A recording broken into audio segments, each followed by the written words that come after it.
Hello there everybody, welcome back to my channel. My name is Joesephyr and welcome to another Should You Pull video for Dissidia Final Fantasy Omnia. Now yesterday we had a pretty big announcement in the community stream in that we're getting another global first character for the first time since Aranea, and weirdly it's another FF15 character and it's Core. But I figured that instead of going off and feeling up my first thoughts on Core because he looked insane straight away, I wanted to take a little bit of time to actually properly absorb and discuss with some people about what we all thought of Core, whether we thought he was as overpowered as he looked, and safe to say he looks pretty damn great. But if you'd like to join me in breaking down some of the abilities, some characters that I think he's going to work well in, as well as perhaps some future events he could go really well in as well, and whether he'll actually last through Lufenia plus through initial impressions at the very least, then of course stay tuned and keep on watching. Before we get started, of course, don't forget to check all of my social media down below. Over on Twitch, I'll be streaming Core's event as it's released tomorrow morning, although I'll be a little bit later than my usual time due to having an appointment first thing in the morning, but I will be doing it, and I will be doing my pulls live on stream as usual. And of course, I will also be streaming lots of Final Fantasy XIV, lots of Final Fantasy V this Friday. I'm actually going to be doing a sponsored stream for Neo The World Ends With You tomorrow evening as well, so that's going to be really great, and I hope you guys would like to come and join in with all of that. And I have my big charity stream this Saturday, 12 hours of the Rainbow Ninja Adventures, all in aid of supporting Mind Out, which is a charity dedicated to the mental health and well-being of the LGBTQ community. So definitely come and check me out over on Twitch if you want to come and join in with any of that. But over on Patreon, I always shout out one of my patrons every time I release a new video, and today that person is going to be Patch, who, as you can tell with their title card, is a Zack fan, as are many of you out there. So a massive thank you goes out to you, Patch, for supporting the channel, and to all of my patrons as you allow me to keep making these videos as often as I do and to keep streaming at the amount that I do as well. So thank you very, very much. And if you would like to join in with Patreon, you can get lots of benefits, such as a title card made for you to go in the credits of my videos, voice chats we all do together, including one that we did last night all about Core, funnily enough, and lots of other things as well, so perhaps you'd like to consider that with using the link down below. Don't forget to check out all of the other content creators for Dissidia Omnia, as I'm sure loads of people are talking about Core right now, and of course all the other websites out there with more information for the game. Okay, so now let's talk about Core. Now I did obviously talk about Core a fair amount in my recap video, but I wanted to take a bit of time out, like I said earlier, to kind of discuss with a few people about what sort of things everyone thinks. The initial reaction to Core is that, oh my god, he's broken, we will have to pull for him.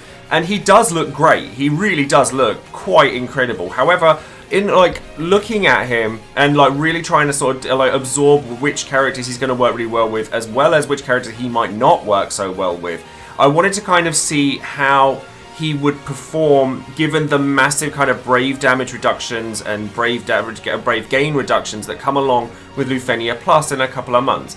Now, I think for up until Lufenia Plus happens, he's going to be fantastic. So, I mean, just he's just going to work very well. He was going to last at least a couple of months, which is pretty good in my books. You know, that's the absolute worst case scenario. But I do think that if he can get over the initial hump of the Lufenia, the initial batch of Lufenia Pluses, he's actually got quite a lot of longevity in him. The only concern I ever had is that because he's a global first character, we didn't know. There's no way of knowing when he's going to get a C90 or an EX Plus or any kind of reworks or anything like that. So what we have with Core right now is all that we're going to get for the foreseeable future. It's not like, say, Cloud of Darkness, where we know that they're going to get a BT Plus by November sort of time, so we know when when their bright future is ahead of them. So I'm going to go over the the bits that we don't know as well as the bits that we do, because the bits that we don't know what the banner is going to be necessarily. All that we know about it is that it's going to have Core on it, obviously, and that it's going to have Lael's BT on it. So going over to, so it says Lael BT featured 2, first multi-draw is free, which is fantastic, and that Core's on it. Judging by the video he was on, I would have assumed that either Noctis, Prompto, Aranea, Ignis, or Gladio, some sort of FF15 theme would be on there, but whether there would be another LD featured on there or not, there's no way we're going to know. If there is, fantastic. I highly doubt it's going to be Gladio, though, seeing as his event is the following one. So I doubt that it's going to be that. We also don't really know what his cool abilities are. We do know that he has LD boards. We do know that he has a C80. So we know that he's going to have cool abilities. We just don't know exactly what they are. You know, and if the core abilities give his buffs, like you know, or his LD does something with his follow-ups or something, that could be very interesting. But if they don't, then they're literally just going to be like damage and a cool effect of some kind. So we don't know what that's going to be. But I can't imagine that, you know, it's that one's one that's completely going to be purely speculative. We don't know what that's going to be. We also don't know the potencies of his attacks. So that's actually a very important one as well. We know that he's got attack buffs on his kit and quite large ones, and he can support the party quite well with attack buffs, but we don't know what the potencies of his moves are, because that's something that's going to be very important going forward, especially over sort of Lufenia Plus when these brave damage reductions come into play, because it means that we're not going to necessarily know how much damage he's going to be capable of dealing or how much outside support he needs in order to deal the damage that he does. However, we do know that the Reaper's Gale attack, the special HP plus that he gets through use of his LD, has the maximum Rainbow Bravery damage attack similar to Setzer. So having access to that is going to be really it's going to do things.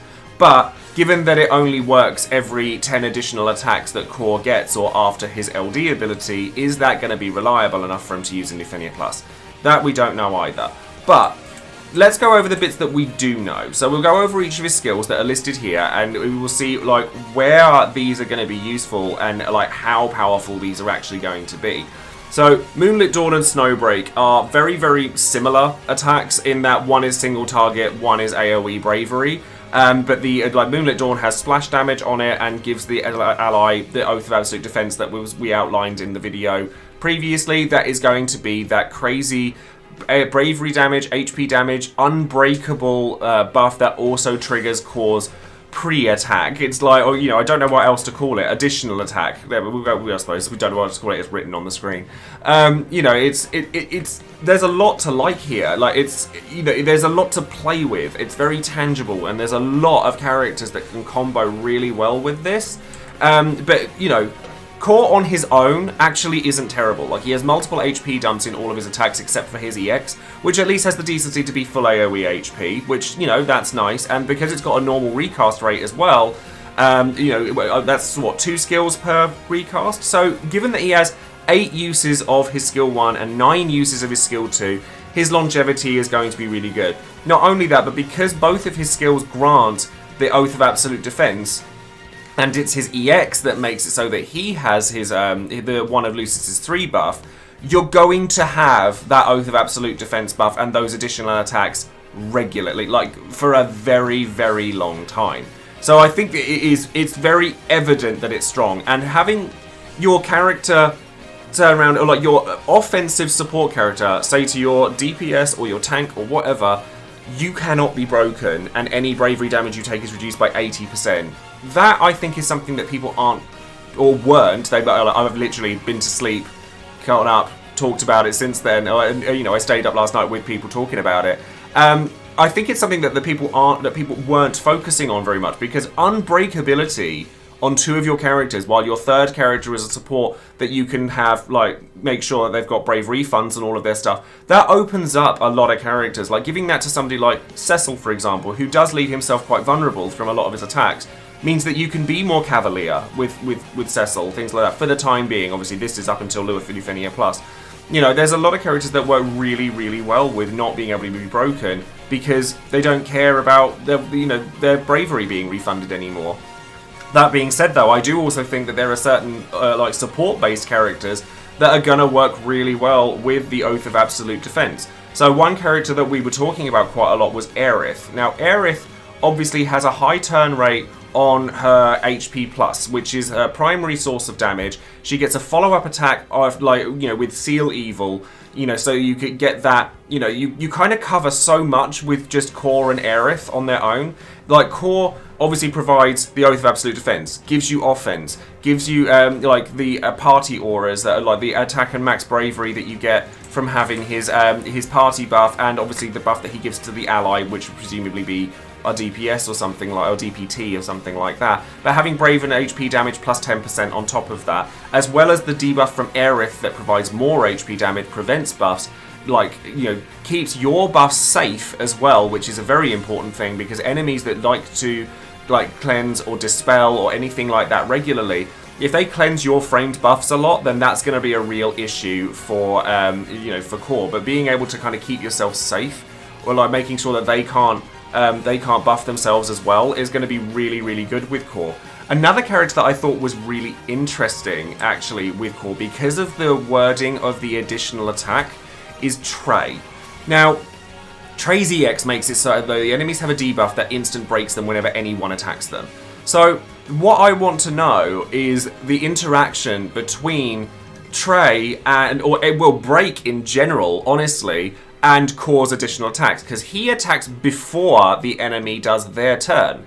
So as long as the enemy is targeting either core or the ally that has the Oath of Absolute Defense on them, if they get broken, what then happens to their turn? Presumably they finish their turn, and it doesn't just instantly delay them so they don't get their turn, because that really would be insane. But that makes me think with Trey, it doesn't matter how much bravery they have. If core attacks them first, they're broken, no matter what, for their turn. It's like, that seems really, really powerful. But I've also think that, a lot of people have talked about, like, Eldnash, Terra, Jack even, Tidus, lots of characters that, take very, very frequent numbers of turns so that you can get lots and lots of triggers of the additional attack from core and take advantage of that buff. And I think those are very obvious choices. But I think that characters like Yuna, Warrior of Light, characters like that are more sort of support-oriented BTs. I mean, Yuna's BT does a lot of damage anyway, but I'll use Warrior of Light as an example. One of the things I like about Core's target ally buff is that both of his skills do it, and it means he can swap which ally has it at will. And I sat there and I thought about party composition, like, using Trey as an example. If you're taking Core and Trey, that is two, decent damage dealers, but it's not like a Tifa or a Garland or a Cloud of Darkness or a Sephiroth, where it's like damage, and craziness. I think that because of that, you'd want to kind of manipulate it so that you've got a more well-rounded party composition. But then your third character would want to be a support with healing capabilities, or bravery battery to complement core, or something like that. And then I sat there and I thought, well, hold on a minute. Warrior of Light's burst doesn't do a lot of damage right now, but it's still a burst phase. So if core, if you're preparing for a burst phase to go off, core can just kind of switch the ally over to Warrior of Light, so that Warrior of Light's burst suddenly does a lot more damage because of core. And obviously Warrior of Light now has HP damage plus, which makes core deal more damage.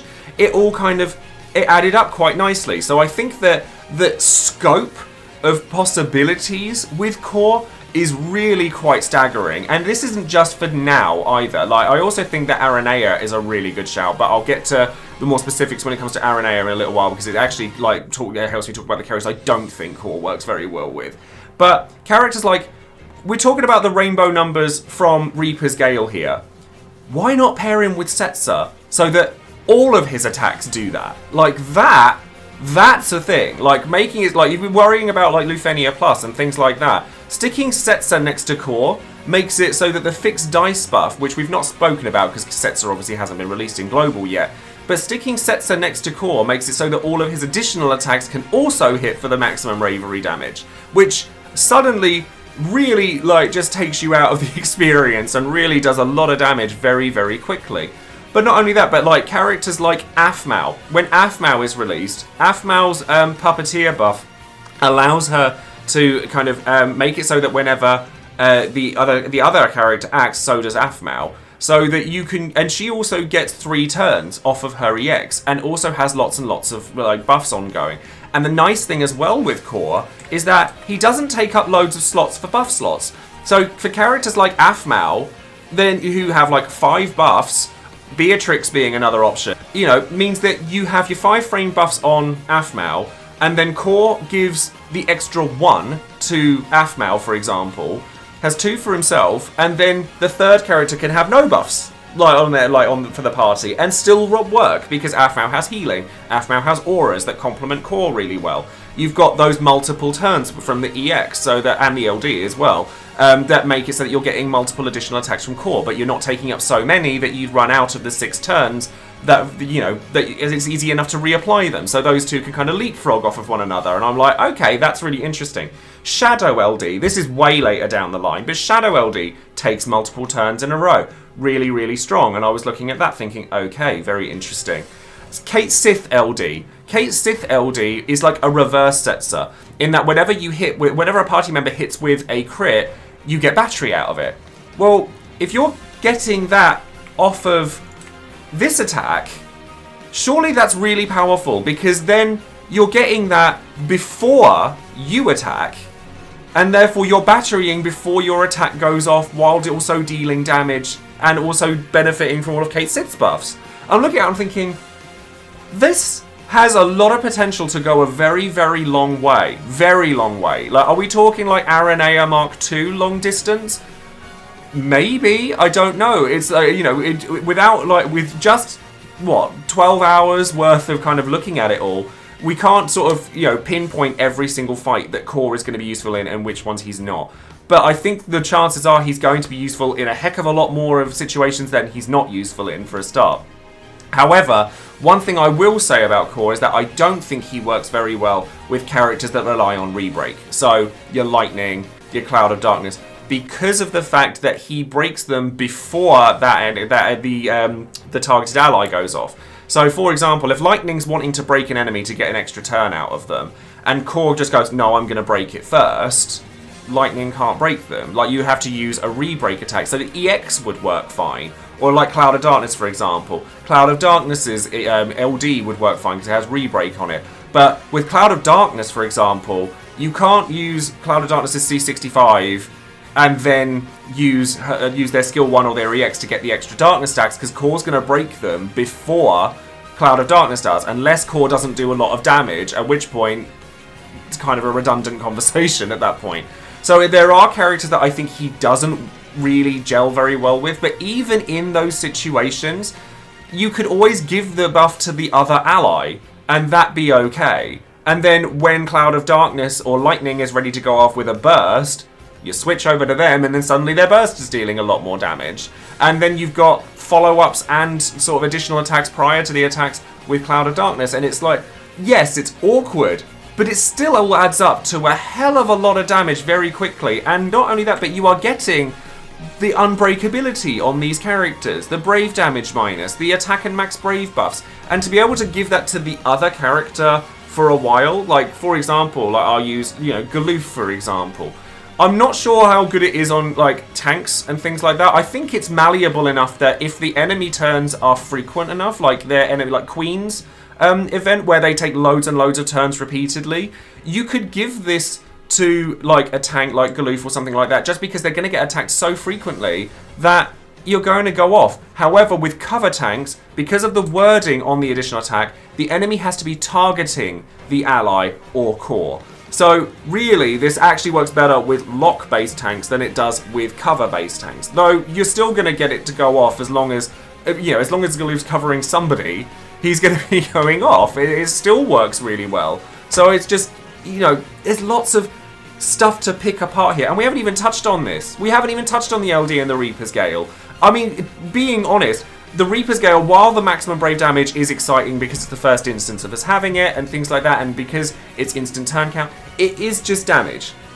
And Refleretere is just damage. And, the real meat of what Core does is this, and is the defensive buffs and this additional attack. So having him be able to do so many different things all at once, and him having non-bows with certain characters, but really comboing well with such a large plethora of other characters, I think getting that sweet spot, I'll mention Aerith again here, of going, Core's attack, Aerith's HP plus, CL Evil attack, or like Porum, for example, though Porum and like Aerith as well, because they don't have attacks necessarily on all of their skills, you're only going to be able to use the additional attacks if they do something to the enemy. So the example was used on the community stream that Porum using Cry works because it targets the enemy to put a debuff on them, so Core will go off. But something like Ishtola's Pulse of Life or Medica isn't going to trigger it because it does nothing to the enemy. So Y'shtola with Burst Plus as well, like when that comes out, is a character I'm really looking at here thinking, that could work, because then you could like put Tifa or Sid Reigns, Aphmau, etc. is your third character, and core go really well with that, because during your Stola's burst phase, you're typically only really using LD, Stone, and Afflictus Misery, and you're still doing damage and still doing HP pluses, and if you've got core doing that much more damage during that burst phase, it all adds up really well. Honestly, to sum it all up, I could sit here for another hour talking about the various situations in which core is going to be useful. But I think the be-all and end-all of it is certainly up until Lufenia Plus, and definitely past that hump of the initial Lufenia Pluses, core is just going to be very, very good, provided that he has strong potencies on his attacks, provided that he has, like a lot... Just there's slight variables that we don't know about yet, but on core mechanics alone, he just looks really, really powerful. Now, obviously, as I said earlier, we don't actually know what core's core abilities are going to be or anything like that. The LD boards, etc., I assume are all kind of lumped in for all of the information that we got previously. We do also know by looking at the video of the footage that was shown that core has the attack keystone armor and the selfish 2-and-2 split, I believe it is, blue armor. And depending on what the potencies are for his attacks, I would consider giving him blue armor, like purely because having that amount of bravery damage cap on, like if he's hitting bravery cap, then you should be giving him that armor, because if you're going to use him a lot, which realistically, if he's as good as we all think he's going to be, people are going to be using him a lot, you're going to want to capitalize on as much bravery damage from those additional attacks as possible, because they're going to be going off, especially as well with the Reaper's Gale attack and having that hit the maximum brave damage. Well, you want that maximum brave damage to be as high as it can be so that you're dealing as much damage as possible with Reaper's Gale. And that's going to obviously extend his longevity into Lufenia Plus, etc. as well. So, you know, with regards to, like, should you pull, etc., obviously I'm about to go into that portion of the video, but it's important to remember that he is a global exclusive character. Therefore, this character was never needed through any of JP's content. While he's extremely exciting and very, very obviously powerful, if you don't get him, you're not going to suffer for it. Like, you're not going to, like, not be able to clear content or anything like that, because JP never had this character and they've been able to do just fine without him. But even if you don't need him, you're probably going to want him. Like, he's, like, you know, all this stuff, you can't deny how much there is going on here. Like, he's got everything, like, apart from HP healing. He batteries based on HP damage dealt, which means that HP damage buffs, like, affect him really nicely. He goes with practically every character, like, whether they be damage character or support character, because he either lifts them up if they're support characters, or kind of puts all the eggs in the damage basket if he's supporting a damage character. There's a few characters in which you kind of have to be careful with him, but even then, you can still work it. Like I said, Cloud of Darkness, etc., there's a little bit of a non-bow there if you're not careful, but you can get around that. And the unbreakability on two of your characters, and your third character is a tank, or somebody that, like, doesn't take damage very much, like your Porums, etc. There's just so much here, all in one place. And it's really funny because it's also simple as well. Like, he doesn't take up loads of buff slots. He doesn't take, like, he takes one buff slot on a party member and two on himself. That's it. Like, you can slot him in anywhere and he does everything you need him to do. So honestly, I think that there's a heck of a lot to like here. And, like, I know I've gone off about, like, global firsts in the past, and I'm always get very like, oh no, like, you know, don't hurt me. But I'm like, yeah, I can't not love this.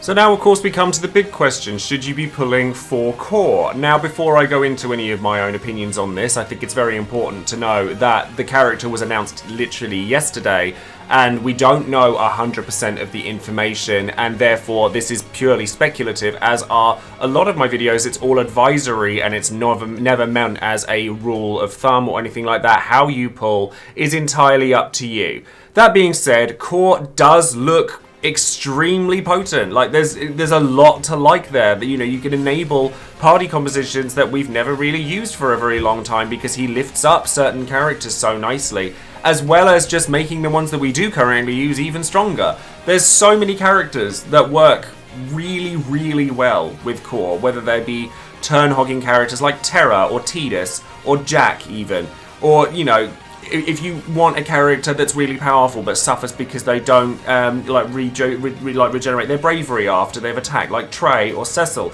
they'll really enjoy the fact that you can't be broken and a minus 80% damage reduction is a thing. Or you could put like a support next to him that has a burst, for example, like Warrior of Light, whose burst phase doesn't typically do that much damage, but you can still use it because it's a burst phase, and then have 2 LD based damage dealers like Tifa and Core or Trey and Core, like I said, or anything like that, and that worked really well. And it's just, there's so many things that he provides all at once, and yeah, he only provides it to 2 of your party members, but that's still really good. The combination of the defenses that he can put up. If the enemy's targeting a single target character, you put the buff on them, because it's easy enough for him to switch it over. He's got party auras that include HP and bravery damage increases for the party as well as just himself. His off-turn damage is very, very obviously powerful. And he's got good damage of his own. He has multiple HP dumps on all of his own stuff, except for his EX, which is a normal recast rate, so it's not going to take long for him to be able to get that back. It all added up appears to be truly spectacular. And because of this, this guarantees that he will get used up until at least Lufenia Plus starts. But because of the number of characters in the future that appear to have very strong synergy with him, so for example, I mentioned Ishtola and Aphmau and K-Sith, but Bartz is another character that's really good with him, and Bartz is a character we know is really good because of the Enchant Imperil aura, the brave damage, the bravery HP damage increases, and all of the brave refunds that he gives, and the batteries. Pairing him up with Core is just going to be really good. I think Core is as powerful as the teammates you pair him up with. There are combinations where you really do have to really focus on what Core does in order to make it so that you're making the most out of it, so you're not going to just stick in with everybody. But there are a lot of characters that really like having Core's buff, and even ones you wouldn't necessarily expect. And, like I said, after the initial stages of Lufenia Plus, provided that Core can keep up damage-wise, and even, Setzer, we talked about Setzer earlier, that means that he probably can. He may very well have a long, bright future ahead of him. But, being a global first character, first things first, we don't know what future they have in store for Core in terms of reworks, any additions to the LD, EX++, C90s, anything like that. We don't know when that's going to happen, if not for over a year. Because we're 8-9 months behind, and there's no sign of Core as of yet. We don't know, and it's going to be a while before they announce him for JP, I would have thought.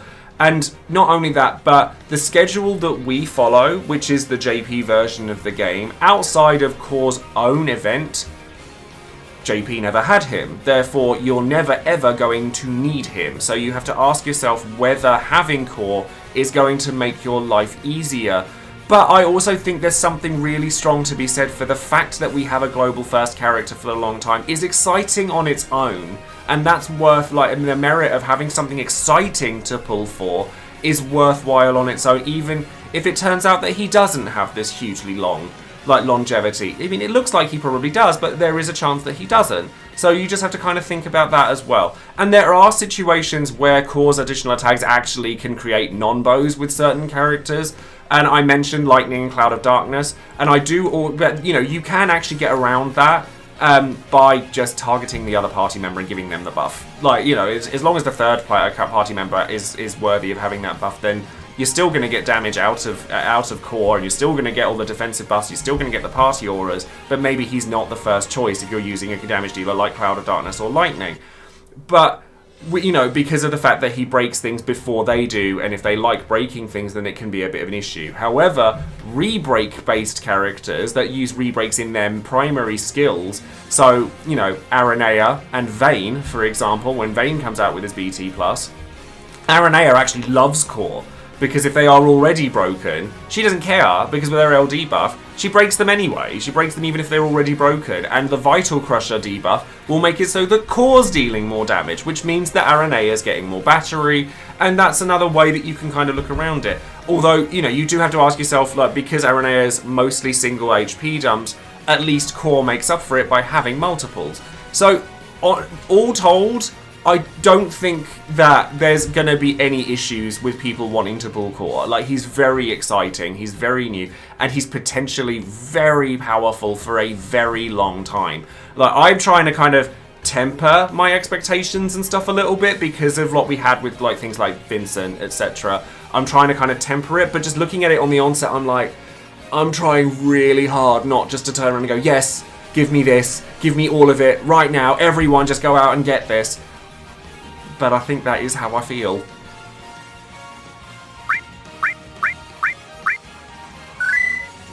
And now finally it's time for Would You Pull, the section of the video where you, the viewer, get your chance to have your voice heard and let everyone know whether you would or wouldn't pull on any given banner and why. And a big thank you goes out to all my patrons for casting their votes and their comments. As I'm sure you can imagine, everyone was very hot on the trail when I posted that up last night at about 2 o'clock in the morning as well. Just to try and make sure we get at least some, like, a good chunk of information from people's opinions beyond just my own. So going into the numbers, 41% of people said that they're going to use gems here, 44% of people said they were going to use 100 or more tickets, 15% said that they were going to use less than 100 tickets, and nobody said no. And I think that a lot of this as well, we do have to remember that obviously we don't know everything when it comes to Core, and we are just going off the information we've been given. But I think there's, like I said earlier, there's something to be said about pulling for something because it's exciting and not knowing what's going to happen with it. I think that that's actually very thrilling in and of itself.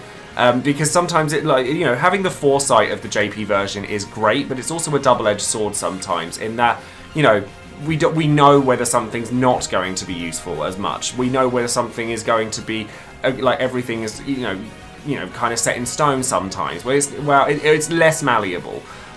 Whereas with something like this, like, we don't know. We don't know exactly how it's going to go, but we can go off of our first impressions, and those first impressions are very good. Farbear here says, simply put, yes, global first characters are always a must-pull in my eyes, and the way Core is shaping up is no different. Having off-turn damage in both a party and personal damage down buff will help him stay relevant, and I honestly love any unit that can help bypass defenses, add in both him and his tethered unit not being able to be broken, and we have a strong unit. Yeah, this is very much mirroring everything I said earlier. I can't see any reason why Core would be bad. I just can't see it. He just has too much going for him. He has the, like, maximum damage numbers on his special attack. He's got ways of getting to it. He's got ways of abusing it so that if you're using the right characters, you can make use of it more frequently. He's got the and unbreakability. That's just really good. And then moving on to the next comment, J-Dog says, I can invest some tickets in Core but not much else. With so many incredible banners on the horizon, my budget is pretty set and Core doesn't really fit into the mix. His follow-up attacks seem interesting and his Rainbow Brave effects look just fine, but Setzer is coming out soon and there are plenty of other support characters that exist to pump up damage. While he may have some longevity, Cloud of Darkness, Tidus, Setzer, Porum, etc. are guaranteed to be usable during Lufenia Plus. I think if Core came out a few months ago, he'd be much more viable. This is very, very interesting opinion because this is on the other side of what I was saying about pulling for something and not knowing. Sometimes there is a safety in knowing that characters like Porum, Setzer, and Agrius, who is another character that I think will go very, very well with Core, by the way. You know, there's a lot of characters that I think will benefit from him, but he doesn't factor into the mix if you've got a plan set previously. I like pulling for characters like this because I like to be excited by it. Other players, like J-Dog here, will prefer to have safety in the knowledge of knowing what they're going to use their characters for going forward, and there's absolutely nothing wrong with that either. Teriyuchi says, Core is easy gems for me. I really like FF15 and personally I found Core's kit different enough to shake up the game experience. He'll probably be abusable with a loop similar to Gladio and Alexander Lufenia at some point as well, I reckon. I also never regretted pulling for a global first, and that includes Vincent as well. Fun fact, I actually used Vincent very recently. I used him for Edward's Lost Chapter and he worked very, very well. But beyond that, shaking up the game experience is something that I'm absolutely here for. I love anything that throws a spanner in the works, anything that makes things feel a bit different. I love all of that. And I am waiting. Like, I was, after talking with people about so many different interactions with core, I kind of just want to know how things are going to go with, like, if you have a core out and a friend core out and your third party member has the buff, do you get 2 follow-up attacks after each one? Do you get, like, there's so many ways in which something will have slipped through the cracks when it comes to, like, abusable things, because it's a brand new mechanic. It's very easy to break, and like, I don't think it'll take long for somebody to find something that completely breaks core in half, whether it be like maybe some infinite or something like that, that maybe has just slipped through the cracks. And then finally, JRPG fan says, I'm going to throw down a few hundred tickets to hopefully grab his LD and token any missing parts of his kit from there.